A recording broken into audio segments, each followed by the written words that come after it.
of tape so that it just spins around, and until the tape breaks, I have MP3age off of my phone. That's the plan. Okay, so we've got our modified connector in here. Now we just have to figure out how to route this baby back out the front after putting it through, putting the tape deck in. So I'm going to try and snake the wire down, I don't know, maybe out the floorboards, or by the floorboards or something like that. Or maybe up into here somewhere. I don't know, hard to say. We'll figure it out. So I found a cassette tape. They still go for $1, which seems high, considering. But at least it's not in the landfill. Anyways, and I popped it in here, but the cassette deck doesn't seem to be working, which is a problem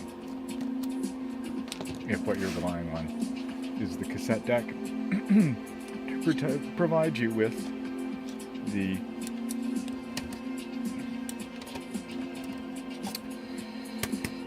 input. So what on earth was it complaining about? Oh, really? Yeah, I suppose. I think I can't barely see it. You might be able to see it through in there, but there's my cable routing.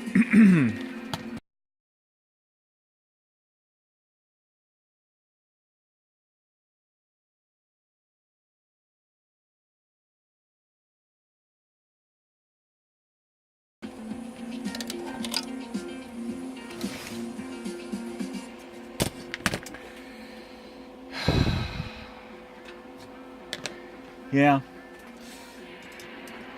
I'm an idiot.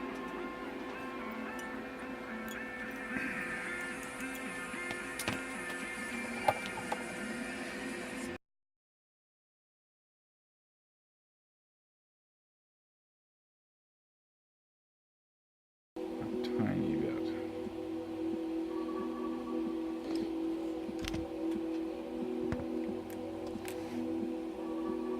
There.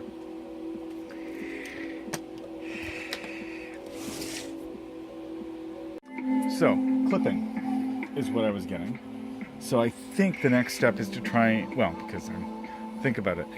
All we've got is some magnetic tape going in front of a head. That's not a lot of energy that needs to be transferred. But when you're trying to even vibrate something in your ear, or vibrate something so it actually produces sound, that's a lot more energy. So I'm thinking that the signal level in headphones is much higher than the signal level here.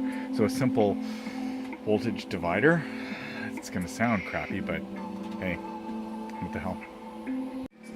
So to create a voltage divider, you've got these things called pots. And the way they work is you've got a variable resistor. That's what a pot is, a potentiometer. Because it adjusts the potential energy, voltage, whatever, for our purposes here. So the symbol for a potentiometer is an arrow through a resistor, and what it is, it's a 3-terminal device, and you can think of it as a way of turning a dial so that you've got 2 resistances, R1 and R2. R1 plus R2 equals the value of the potentiometer, let's say 10K. So what you're going to have here is this starts out at 0 when it's counterclockwise, and then it goes up to 10K because you have a wiper. Think of it having a wiper across here. So when it's down here, it's almost a short circuit, but when the wiper's over here, it's taking all of this resistance into account and putting it out here. Similarly, if you've got the wiper most counterclockwise on this side, you will have 10, and it will go down to 0 as you rotate the wiper clockwise. So that's how a potentiometer works. Pretty straightforward. and we're going to use a couple of those as a way of adjusting the voltage, because the voltage is going to be proportional to the resistance. Ohm's law. So I'm going to pop these onto a piece of strip board, and just to make connecting connectors easier, and then cut away what I don't need, so that I have this to actually hold on to.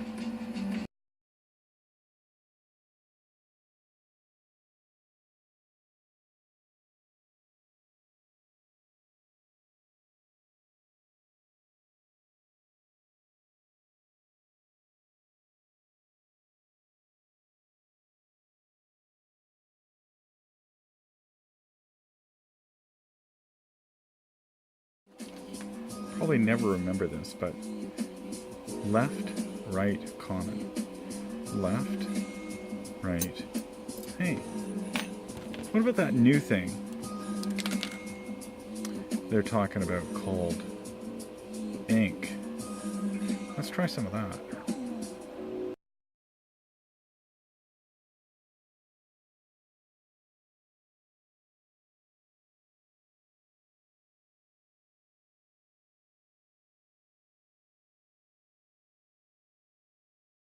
Okay, so there it is installed. It's going to sit there. I have some cable management to do, but it'll sit nicely under the cover. I can adjust the pots up here, and Bob's your uncle. If I thought about all of this ahead of time, I probably never would have started. Okay, so I got the new pots in, and they have a huge adjustability, but they're not very fine. Like, they're in the tens of ohms or kilo ohms. So we'll see how that goes. So who knew? There's a compression. Well, I should have expected. There's a compression curve that's applied to the audio signal. So it looks like that guy labels its pins counterclockwise. Oh, I can't record video while the audio is going. Okay, so the hack works. I'm surprised. Actually, I'm surprised. So after pulling out the board and doing a bit of inspection, I was able to figure out that there is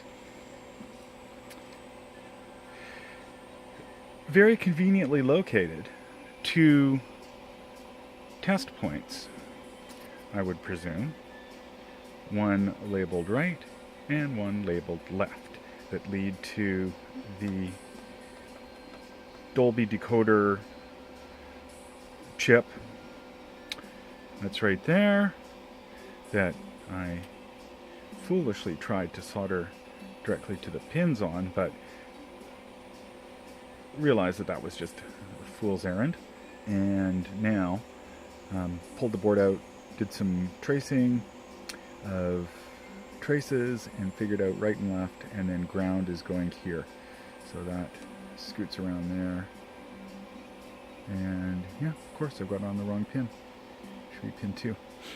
But yeah, I think that is our next try. The stupidity just does not stop sometimes. Okay,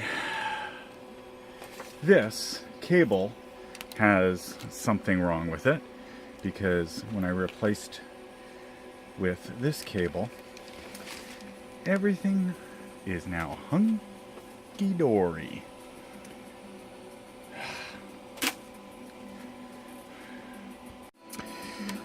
So what other stupidities did I discover?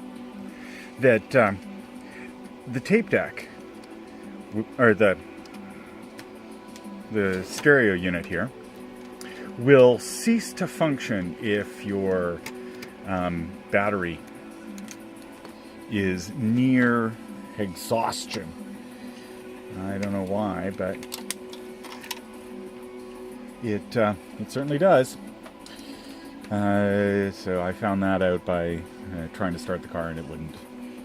And yeah, sad but true.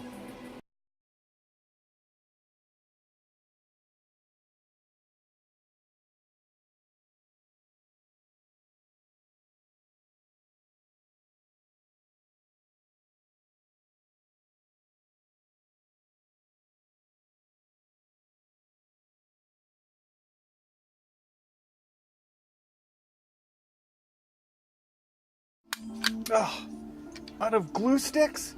It just never ends. It never ends. I'll hit it.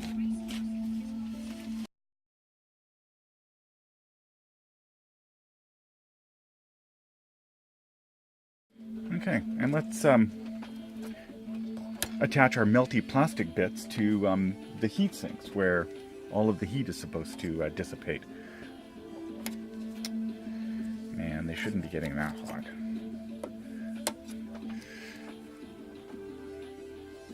Okay. Wow, that was an adventure.